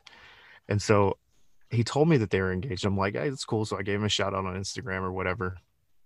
And then I emailed him back and I'm like, hey man, so how long have you guys been engaged? Tell me more about you, stuff like that. Like, when do you guys plan on getting married? And they're like, well, we were actually thinking about eloping at the event because we know that you and Pat are both, like, what is this stupid? I can't think of what it's called. Ordained ministers. And I'm like, bet, please let me do that. And they're like, all right, cool. Like, yeah, so like we're gonna do that at the Virginia event. And I can't, dude. It was so mind blowing just for somebody that wants to, make the commitment to spend their life together, and then want us to be a part of that and let us share that with them at the Virginia event. Like, I still get emotional about it. It ain't even happened yet. Like, I can't wait, man. This one of the biggest things you'll hear me talk about on the show is building strong community, and man, to see it in action, like, we would knock off for the night and there would be iPhones all over the tables. There was thousands of dollars of, hardware and lock picks. And one of the Boring Company, when Elon Musk did the Boring Company, he did not a flamethrower. I left one of those laying on the table. Like, we did not have to worry about anything security wise. Like, I just knew. I just knew that we didn't have to. That wasn't a concern for us because of the quality of the people that make up this, this community. Is, man, they're like, they never cease to amaze me. Like, I just watched some of the threads that they talk back and forth on Discord, just trying to problem solve or trying to figure out how to fix something or, how to make something. And they're amazing, man. Like, I have some of the coolest people in this community. Like, it's mind boggling still. So what are the types of things that somebody can learn at Texas 21? Just a brief, like, So that's the great thing. It's not always going to be the same thing. We're going to strive hard to make it, different every time. So it literally, Texas 21 ran the gambit from knife sharpening, small engine repair and maintenance, both as like for yourself and then to make a little bit of extra money. We had a professional fab, like a metal fab shop, come up and bring up their mobile welding rigs and kind of show people, like, hey, if you've never struck a bead with a welding rod before, come try this out. Some fabrication principles, why you would grind something a certain way, or why, what you need to do to make a nice, clean, strong weld. We had, a horseshoer come, my personal horseshoer who takes care of my horses. He came, talked about how he makes a living. Dude makes over $100 an hour shoeing horses, and he works for himself. Just a humble guy. Nice. We talked about raising rabbits, both for like food and then, to be able to sell them for a profit. Man, we talked about raising chickens and selling eggs. Talked about brewing alcohol. Dude, it was just everything, man. Everything. And then we're, when we're in the planning stages, we ask people, hey, what's one thing you'd like to learn about? Because we'll go find a professional in that field and we'll ask them to kind of, even we have to pay for them. And that's the other part of why the price is going to start going up, is because I want better presenters. Like I take that back. Well, it sounds like you've got some amazing ones already, but No, we do, and that was shitty of me to say better. no, So no, it's no. not that I want I better. knew, Like, I knew I what just- you meant. I knew what you meant. I want a deep pool of resources to pull from. And so, like, if somebody says, hey, like, we want to hear about this, and the only way for me to do that is to pay that person to be there, like, I'm going to do it. I'm going to give you guys what y'all are asking for. I don't care what it costs, like, I'm going to make it happen. So, just logistics. I never, ever, ever want to be in charge of making the food for this event again. So that's another reason why we're raising the cost of the, like the seat, because this was stressful enough. Was it a work thing or a stress thing or a skill thing when you said you don't have to do it again? So I hired somebody and she did such an amazing job, but it took its toll on her. I hired a pitmaster, and I cannot, like, the food that she made was amazing. I mean, it was phenomenal, but she ran ragged. I mean, she was going from sun up to sundown, and it's just, I want to have a team of people who don't give a shit about being there. I just want you to show up. I want you to serve food. I don't, like, I want you to clean up when you're done, and just let everybody who's paying to be there just do what they're doing, like, yeah. So it's, yeah, it added a lot of stress, and it took a lot of planning, and I had food sitting on every available surface 3 days before this event started.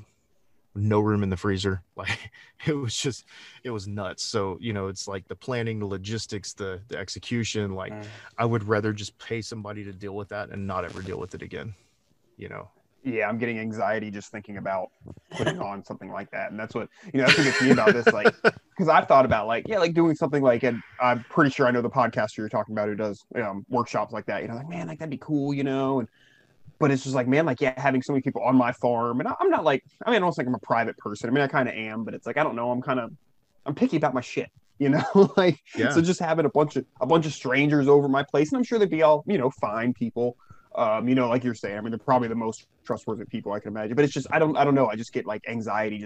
It just seems like a lot. So I really appreciate the fact that you put yourself through that to make it happen. Yeah. Yeah, I had several people ask me if I was out of my mind. And even my wife resisted a long time. She's like, "You're crazy. I don't want to do this. I don't want that many people here." And then she gave into it. And, honestly, she's never really been a big part of the show. And everybody kind of liked me as the host, or whatever. And like I said, this is not about me. But, everybody's like, yeah, they listen because they're like, you're real. You don't try and be anything you're not. Like, a lot of people showed up and they're like, man, we were so relieved that you were the same person that we've been listening to for 3 years, and I'm like, what else the hell else would I be, and they're like, well, there's the eventuality that the person you meet on the internet and listen to on a podcast is not the same person that you get when, you show up or whatever. But regardless of everybody, liking me as the host of the show or whatever, my wife, people just like my wife. I don't know, man. Like, she made friends with several of the other ladies in his free homesteading here in down by San Antonio. Like, her husband Brandon and I clicked just because of welding and fabrication and just being self-reliant dudes. His wife, like, hit it off with Cassandra, like, they're talking, and then Wendy, Joel's wife from Fortress K9, like, all the ladies, they were doing we gave out the Baker Creek bags, and it just, like, a spontaneous seed swap started, like, under our carport where we were just having, like, our congregational area. And then the ladies weren't satisfied, so they came in with Cassandra, and, like, they were going like through the like the seed stores that we've collected for, like, the last 5 years. So, like, they're all, swapping, and, like, so it wasn't just like brotherhood and fellowship. Like, it was, sisterhood. Like, it was everything, like, we had people coming into our house to take showers and using our bathrooms, even though we provided nice bathrooms. And it just, we just opened ourselves up, like, made ourselves available and said, we want you guys to come here and be part of this, put, like rest your head here, put your feet on this soil, help us, like stand beside me and help me, take care of this chicken or help me butcher this rabbit, and like, no matter what happens, like I'll always have that, like we'll have that memory together, and it's not because I'm some podcast co-host, like, I mean, we had a guy he specializes in information security. Like he is like the guy, right? Or like one of those guys that like, that's what he does, like computer forensics and, like IT and, like red teaming, trying to penetrate computer networks, stuff like that. First time he'd ever butchered a rabbit, and he called me the other day. I'm like, hey man, I need help with my computer. He's like, yeah, cool, blah, blah, blah. He told me what to do. And he's like, yeah, you do this and do this. And I'm like, all right, cool. He's like, hey man, I just want to thank you again. Like something changed in me when I sat there and butchered that rabbit with you. I'm like, hey man, that's all I care about. Like that was payment enough for me, like I know that I made a difference. I hate the way I see, like, I hate this world, man. Like, I hate what our country's become, and I hate the way the world is. And this is just the only thing I could think of to try and make a fucking difference, just to try and change the way I see everything going. And it may not make a difference. It may not amount to anything, but makes a difference. I'm fucking trying. That were there, man. I mean, yeah. I mean, is it some difference you're going to see on a grand scale? Probably not, but it made a difference for every single one of those people that came to your, that came to their house, and then their families. Yeah, like yeah. I got dudes. I got dudes that now know that they don't have to line up at a grocery store and beg, or get in a food line and beg for handouts. Like you're not gonna starve, So yeah, there's so much to that, man. And I, I mean, like, I get that, like, with what me and my wife do here with our farm said, we get people all the time who tell us that, and that's disclaimer, like, I'm not trying to sound like a douchebag, but like, we get people all the time, like, oh my God, you guys are so amazing and do this and that. We teach people things that seem like everyday stuff to us. And they're like amazing. And then what really gets me is I had a friend of mine tell me the other day how like inspiring it was to come see the farm and this shit. Maybe it's just because he's known me since I was just a stupid teenage stoner, but it's like, man, it made me feel so good, and it really made me like feel like I'm doing something right here. You know what I mean? Because if anything else, I'm helping people see that they have power in their own hands to control their lives, make their lives better. Whenever I hear somebody just complain, oh, I can't do this or that because whatever, and the government sucks and big corporations suck, and it's like, well, just fucking do your own thing, dude. Like, do it yourself. You see a problem in the world, be the fucking solution, man. Yeah, and you FYI, can. you suck too. Just stop sucking and let them suck, and just whatever, like stop bitching about it and do some shit. Yeah, man. Yeah. So it's just this sort of stuff's just great, and I just love this in-person community thing because obviously when we all have like really, I mean, I've got really good, like Liberty Friend networks online, but when you do actually get to meet them in person, oh my God, it's just so great. Definitely. You're friends with early. We used to hang out in the Homesteads and Homeschools Discord, and I actually got to meet Ben a few months ago. Me and my wife drove up there and got a couple goats from the Liberty Hippie, and that was just great. I mean, we've been friends online for 2 years now, and getting to go up there and meet him and his family, it was just amazing. So it's really great, definitely. Man, we've kept you for a long time here today. We should probably good, man. I got time. Help you up, bro. I'm laid off. I got time. Yeah, I just want to keep going, but actually, you know what? Plug away, man. Whatever you haven't plugged, go ahead and plug. Websites, social media. Yeah, where can people find you? And we'll get you back on to do bunnies here soon if you want, dude. I'd love to do a rabbit episode. Yeah, we need to do like a homesteading bunny. Yeah, I kind of need to do the rundown on that resume, huh? Like I just did everything else. So no, like I'll talk about all that. Like we can just do a homesteading centric. I've actually done a standalone episode on rabbits. But yeah, dude, I'm down to come on, man. Like I like you guys. I'll definitely come back on whenever y'all have me. Excellent, cool, man. Great to hear. Yeah, it's an honor to have you on, man. Oh, dude, I don't know about an honor. I'm just a guy, man. Like I'm just a regular guy. Like I'm humble, man. I try and stay humble, and despite, I don't know, some people like I don't know, man. It's weird. Like some people, and I don't know what it is, man. Like they hear it or they see me and they're like, I know this guy's a dick. I know this guy's he's a bastard. He's a piece of shit. Like he's putting on a front. Like there's no way he's the person he claims to be. And I'm like, I don't know how long you're gonna wait around and pick me apart to see that I am who I'd say I am. Like I'm not trying to be nothing. I'm not trying to impress nobody. Like I'm fool enough to talk into a microphone about it. Like, I'm not gonna just like jack in a box out and be like, hey, I'm fucking you over. Like I don't know what it is. Like so there's a percentage of people that just they're suspicious of me no matter what I say or do. It's just that's so annoying. Anyway, I don't know why I just dropped that. No, you're good. I mean, yeah, that's never gonna go away. I'm just a regular guy. It happens to us too. Like, no matter what we do, sometimes there's people out there that will never like us or believe us. Well, it's like I said, that's how you know you're doing good when you got haters. Yeah, I guess, man. Right. You're doing something right then. I just want everything to be good, man. Like I don't want to carry a gun, but I'm glad I can, like it is what it is. So anyway, exactly. I'm gonna get out of my own damn way here. So I don't have a lot of social media. Instagram at IKC Podcast.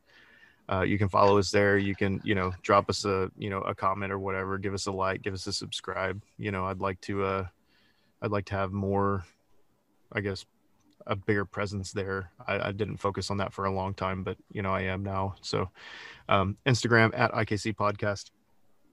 We have a Discord, but the only way into that Discord is through Subscribestar. So to be a supporter at $2 or $5 a month. So you can find us if you go to Subscribestar and just search for IKC Podcast. You can find us. Aside from that, if you want to tell me I suck, or tell me that you're interested in coming to the Virginia or Florida or the next Texas event, or you want to, get the payment information and more details, you can send me an email at info@ikcpodcast.com. And then I have my big, ridiculously long email that I used to give out, which is chicken.guy@thewifiproject.org. But info@ikcpodcast is way easier to spell. So yes, much. info@ikcpodcast.com. Just send me an email. Like I said, you can tell me I suck. That's fine. If you're a dick, I'm not gonna respond to you. But constructive criticism is always welcome. Show topic ideas are always welcome. I love answering questions. I've actually met several really awesome people just by somebody saying, hey, I heard you talk about this, why didn't you say blah blah blah? And I'm like, well, so. But yeah, that's it, man. And I always use the screen name. So the only people that know who I am in real life are the people that attended the event. So to everybody else, I'm still Texas Joe. And that's no great mystery or no, great, like, I just like my privacy, I'm just a regular guy. I'm not anything special, man. I like having a degree of separation between, my personal life and the show. I try not to be critical of people or do rants and, tell people that they suck and, all this stuff, because like, I don't like listening to that, but I just don't put out that kind of content. Right. Like, and I'm not going to talk about, like, everybody else is talking about how much the government sucks. Like, I'm not going to go play that. I'm not gonna go toot that horn, right? Like everybody else is doing that. There's people that do it way better than me.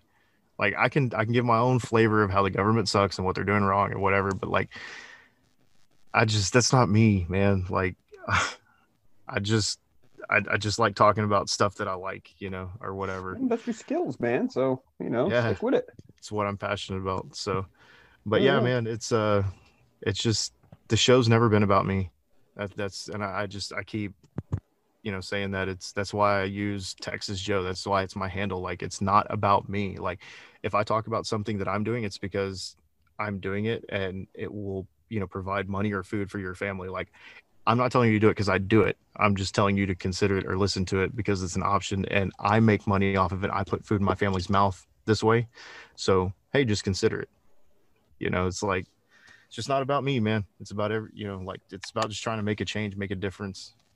So It's a fun show, and I like you do a lot of your recordings like outside, so you get like the farm noises and stuff You get too. So the yeah, ambience. yeah. So no, it's a good listen. I actually listen to your show a lot when I'm like when I'm just hanging around the house, like cleaning or doing like house chores or something. It's a good show for that for sure. I need to post more, and as things, kind of like with the the executive protection, I get into a rhythm, and I have some life changes coming that are gonna provide some more stability and more, less just completely impromptu scheduling. So hopefully with those changes come more stability and more frequent, posts. I am writing. I've got about a dozen show outlines that I need to just sit down and do. And so it's like, I'm not just going to get on and rant, I'm not going to just get on and do like a hang style podcast with my friends. Like I want it to be quality information when it goes out the door. So I put a lot of time into my outlines and stuff. And I have been known to try and start a recording and record an episode a dozen times and not like something and throw 13 shows away before I finally get the 14th right. Ooh. So because just because like I think that people that listen to the show, I appreciate that, but damn. Yeah, like I think that it's like it's not like I'm trying to edit out all my ums and buts and yeahs and all that. It's just like I think it needs to be a quality product when it goes out the door. Oh yeah. Cool, man. Well, on that, I guess we'll wrap unless there's anything else from you, Brandon. Otherwise, I'd say I don't know. Do we have any other announcements or anything? We're releasing just a short documentary pretty soon, so that's exciting. So look forward to that. It'll be on all of our social media stuff. So cool. we're on Float.app and Twitter. So definitely check that out when it comes out. But one more thing. Thank you so much to Texas Joe for coming on. Yeah, dude, this was great, man. Thank you so much for coming on. No problem, guys. I appreciate y'all having me. I'm always like giddy, and I'm like, hey, somebody wants me to come on and talk on their show. Like, that's always cool, Yeah, I get like that too. Oh, I'm valued.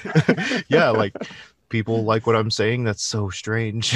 Yeah, I get that too. I'm like, really? I'm like, why? Yeah, whatever. Okay. Oh, shit. Cool, man. Brandon asked me to come on and co-host with him. I was like, really? Oh my goodness. Okay. Yeah. So, but it's been great. I love it. So addition for sure. But yeah. So cool. Man, guys, thank y'all so much, man. It's been a blast. Yeah. And like I said, man, anytime you guys want me to come on and just we'll get you back on for a homestead episode, for sure. Or I like that you use the term farmstead, because that's actually something probably better say for that. But you would, I guess it's a whole thing about the term homestead and size of a place, and I didn't even know it was an issue. I don't personally care, so I just say farmstead. Yeah, so that little bit of fuckery. Yeah. So I love the people in the preparedness community. I love the people in the getting back to the land movement community. I love these guys. Like, y'all have great intentions. Y'all are so fucking picky about terms and how to properly use a word. Like, oh, I love you guys, but y'all need to be less worried about the details and more worried about making change. Yeah. So the whole thing with that is I'm too big to be a homestead. Right. So I'm like, I'm still a homestead. Like, I'm a homesteader. Like, that's me at my heart. Like, there's no question in my mind that I'm a homesteader, but I own a farm. So I'm like, you know what? I don't give a shit about y'all's stupid terminology. Like, I don't care. Whatever. So the farmsteading was like just a thumb in the eye to the term, the label Nazis and That's been my personal favorite for a couple of years now, because it's like, I'm a farm. I actually do run a business. I'm about 6 acres. So, but I mean, a homestead could be 40 for all I care, but I have a business as a farm. So let's say farmstead, Yeah. I drove to the other side of town just to deliver 6 dozen eggs today, like, and just run an errand in the truck. Like, I don't care, man. Yeah. The other day, a couple days ago, we had a guy come by. I think it was Monday. Yeah, Monday, because we were off. Came by, picked up half a dozen rabbits and a goat, so we were able to add that to the bottom line for the farm for this year. So, we got the farm making a little bit of its own money. So, yeah, at least keep you eating a little cheaper. Yeah. Well, I mean, it just offsets the cost of me keeping the animals that I am going to eat. Yeah, exactly. So, chickens, we sell the chicken eggs to pay for, the food and all that stuff. And, you know, we eat as much as we want. Like there's no, I have no reservation about cracking and scrambling 4 dozen eggs and selling everything else and still having leftover. Oh yeah, I'm eating expensive ass chicken. You know, Yeah. I charge $9.25 a pound for breasts. Like when I'm eating, hell I'm yeah. like, oh hell yeah. So, That's where like I told the guy that came and picked up rabbits, he's like, well, you know, do you sell them live? Or you sell them butchered? I'm like, if I butcher a rabbit, you better be buying in volume, and the best price you're ever gonna get is gonna be $7.5 a pound. And he's like, how much do I have to buy to get that? I'm like, more than you want to spend, I promise you. It's like you're looking at more like $8 to $10 a pound butchered. I was like, or you can buy rabbits at $25 a piece, brother. I don't care. However you want to do it. Yeah, selling live animals is great. Like I do processing, but yeah, selling them live is just so easy. I love it. Oh yeah. But anyhow, we'll get into that on our next episode. Awesome. Does anybody have a quote for today? I did not come prepared with that. You got one, Brandon, or failing that, if you have a favorite quote. I do have a quote, but we've been having our guests do quotes. So if Texas Joe has one, we'll roll with that. If not, I've got one. Oh, dude. Catch you off guard. No, I mean, I just the only thing I is what I said earlier. You know, it's like my philosophy for working executive protection detail, and it's really my philosophy for life. You know, do everything with passion. Do it like you're going to starve to death if you don't, because if you don't do it that way, eventually, you probably will. Texas Joe. That's a great quote. Texas Joe. Nexus out. Agorist Nexus out. Out. Later, y'all.